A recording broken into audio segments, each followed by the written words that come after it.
ഓം ശ്രീനാരായണ പരമഗുരവേ നമഃ. സുപ്രഭാതം. 1347 ദിവസമായി ഇന്ന് 2025 ജനുവരി മാസം 21 ചൊവ്വാഴ്ച. 1200 ആണ്ട് മകരമാസം 8 ഗുരുവചനങ്ങളിലൂടെ. തപശ്ചര്യയിൽ ഏറ്റവും ശ്രേഷ്ഠവും പ്രാധാന്യമുള്ളതും ഇന്ദ്രിയ നിഗ്രഹത്തിനാണ്. അതിനാൽ ബുദ്ധിയുള്ളവൻ യഥാകാലം ഇന്ദ്രിയങ്ങളെ വേണ്ടവണ്ണം നിയന്ത്രിച്ച് നിലയ്ക്ക് നിർത്തണം. ശ്രീനാരായണ ഗുരുദേവൻ. ശ്രീ എൻ കുമാരനാശൻ എഴുതിയ ശ്രീനാരായണ ഗുരു ജീവചരിത്രം എന്ന പുസ്തകത്തിലെ 15-ാം അധ്യായത്തിൻ്റെ 1-ാം ഭാഗമാണ് ഇന്ന് അവതരിപ്പിക്കുന്നത്. ശിവഗിരിയിലെ പ്രതിഷ്ഠ കഴിഞ്ഞ് സ്വൽപ്പ ദിവസം സ്വാമി ശിവഗിരിയിൽ താമസിച്ചു.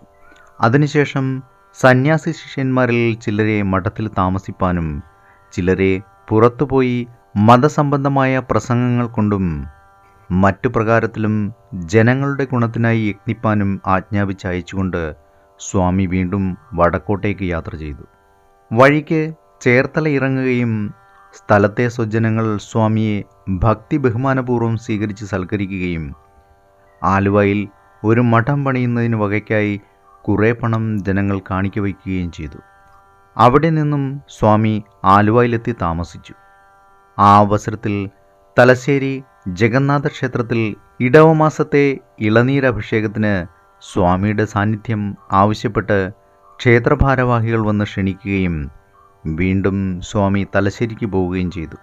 ഈ യാത്രയിൽ സ്വാമി ആലുവയിൽ ഒരു സ്ഥാപനം ഉറപ്പിക്കുന്നതിനെപ്പറ്റി പ്രത്യക്ഷമായി ശ്രമിക്കുകയായിരുന്നു.